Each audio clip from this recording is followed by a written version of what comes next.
kasih karena Pak sudah meluangkan waktu untuk kami wawancara.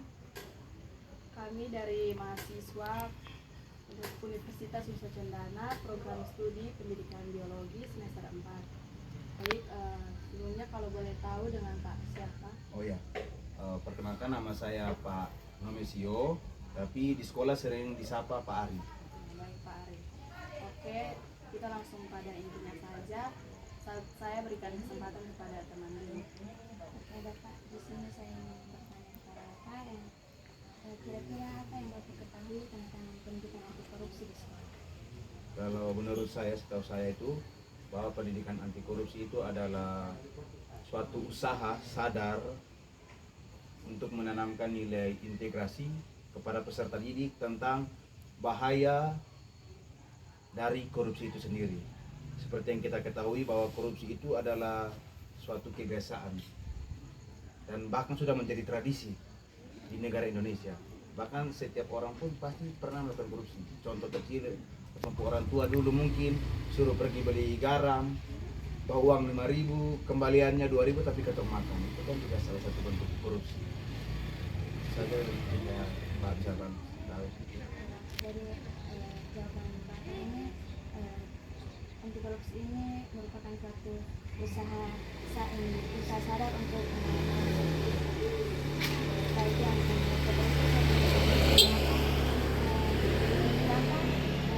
mengapa pendidikan anti korupsi ini penting untuk diajarkan kepada peserta didik? Oke, baik.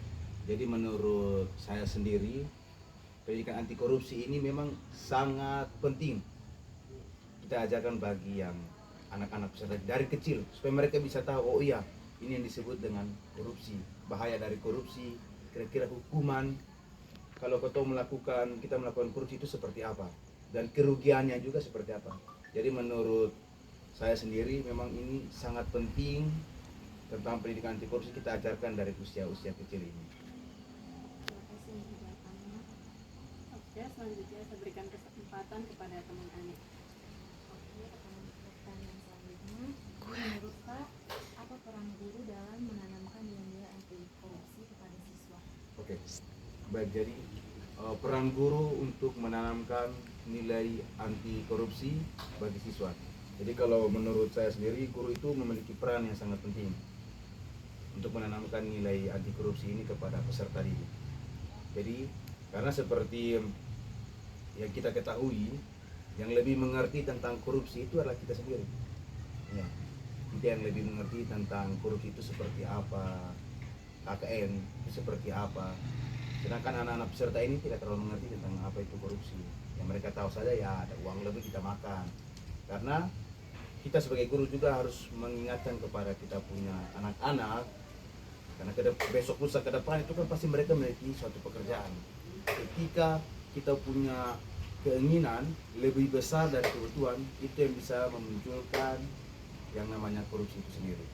Ada niat-niat tersendiri untuk melakukan suatu tindakan korupsi. Karena tadi saya bilang keinginan itu lebih besar dari kebutuhan. Itu menurut Pak. Baik, pertanyaan selanjutnya, bagaimana Pak memberikan contoh sikap jujur, disiplin, tanggung jawab, dan adil kepada siswa? Oke, jadi kalau menurut saya sendiri, contoh yang saya lakukan,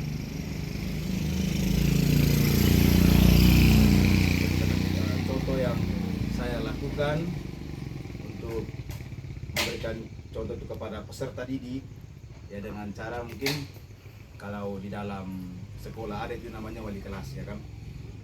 Kalau saya juga pernah menjabat sebagai wali kelas, saya mencoba untuk mempercayakan 1-2 peserta didik untuk menjadi bendahara. Saya mencoba untuk percayakan kesempatan itu kepada mereka. Kira-kira yang mereka buat ini, kalau misalkan mereka betul-betul jujur, mereka tidak makan itu uang kelas, ya berarti aman. Tapi kalau mereka makan, berarti ya sudah, itu sudah masuk dalam tindakan korupsi. Itu yang sering saya lakukan. Terus yang berikut juga, contoh yang paling kecil kayak tadi yang pertama saya bilang itu, bahwa kita semua itu tuh sudah melakukan korupsi sebenarnya. Dari yang kecil-kecil itu kita sudah melakukan korupsi. Soalnya ada yang namanya tidak melakukan korupsi. Ya, tadi Pak bilang itu orang tua suruh pergi beli garam 5.000, kembaliannya 3.000, pasti kita alasan, oh garam harga sudah naik berapa. Padahal 3.000 itu kita makan. Karena tadi saya bilang, ketika keinginan lebih besar dari kebutuhan, itu yang memunculkan niat untuk kita korupsi. Kita pergi ke kios, tujuannya beli garam 3.000, sisanya 2.000. Kita lihat gula-gula itu lebih enak. Kan coba gula kan gula-gula enak, cobalah. Kita punya keinginan lebih besar dibanding kita kebutuhan. Itu contoh kecil yang selalu saya berikan kepada anak-anak. Oke, baik, selanjutnya di sini saya ingin bertanya, apa solusi yang dapat dilakukan agar pendidikan anti korupsi lebih efektif di sekolah? Oke, yang pertama itu kalau mau lebih efektif, memang kita harus melakukan pendekatan yang lebih mendalam.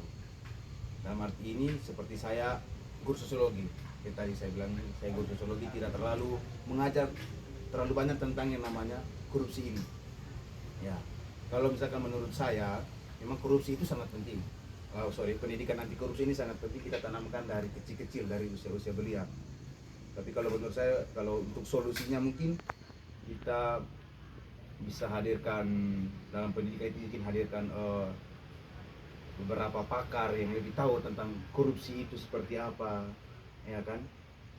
Mungkin di TPK, tindak pidana korupsi, mungkin 1-2 pakar yang mungkin bisa datang untuk memberikan sosialisasi. Di sekolah itu sekarang kan sudah masuk ke dalam mereka belajar, bukan lagi kurikulum seperti Pak dulu 2013. Ada yang namanya P5 proyek itu, P5. Mungkin di sela-sela itu tuh mungkin kita bisa mencari pakar lah begitu. Ya, orang yang lebih mengerti tentang korupsi itu, kira-kira tindak pidana kalau kita melakukan korupsi itu seperti apa, kita hadirkan di sekolah. Seperti bentuk sosialisasi itu kita hadirkan mereka, kita kasih materi lebih lanjut tentang korupsi itu dari mereka, supaya mereka itu sadar dari kecil bahwa memang korupsi itu adalah suatu perbuatan yang sangat berbahaya. Jadi sekali lagi untuk sini secara singkatnya bahwa saya itu sendiri lebih senang kalau misalkan dilakukan sosialisasi langsung dari dia punya pakar-pakar tentang korupsi itu sendiri. Oke, baik, selanjutnya apa harapan Pak terhadap penerapan pendidikan anti korupsi di sekolah pada masa mendatang? Oke, kalau harapan saya sendiri itu ada yang namanya keadilan sosial dan penerapan ekonomi lah. Jadi kalau bisa, harapan Pak sendiri itu kalau bisa, kayak ketika kita sudah melakukan suatu tindakan pidana korupsi, kalau bisa dia punya hukuman itu tuh semuanya itu sama lah. Supaya kita juga jelaskan dengan anak-anak itu gampang. Oh iya, kalau misalkan korupsi, contoh kita melakukan korupsi, dipenjarakan contoh 5 tahun. Nah, kaget mereka mungkin pulang rumah buka TV lagi, mereka lihat korupsi yang lebih dari 10 miliar, mungkin penjara cuma 2-3 bulan. Itu menurut Pak sih lebih baik ada pemerataan seperti keadilan sosial, supaya kita ajarkan juga sampai di rumah juga mereka bisa tahu. Ya, supaya oh ya kalau korupsi yang begini mungkin dia punya tindak pidananya lebih besar, dia punya kerugiannya lebih besar, begini. Itu harapan saya sendiri. Oke, baik. Selanjutnya ini juga menjadi pertanyaan penutup. Apa saran Pak bagi mahasiswa, khususnya bagi kami calon guru dalam menerapkan pendidikan anti korupsi di sekolah? Oke, yang pertama itu kalau menurut saya sendiri tetap menjaga integritas akademik tentang pendidikan anti korupsi, tetap menerapkan dalam diri sendiri, tetap menerapkan juga dengan teman-teman kampus, tetap menerapkan juga di dalam kelas di saat mungkin kita sedang kuliah, mungkin dipercayakan oleh dosen untuk memegang uang, kita bilang uang kelas, mungkin kita harus tanamkan sikap jujur di situ. Karena kita ini adalah suatu pedoman lah, suatu fondasi untuk membangun negara sebenarnya. Kita ini kaum muda ini itu fondasi untuk membangun negara. Tapi kalau misalnya dari kecil kita sebagai mahasiswa kita sudah dilatih untuk korupsi, bagaimana kita bernegara ke depan?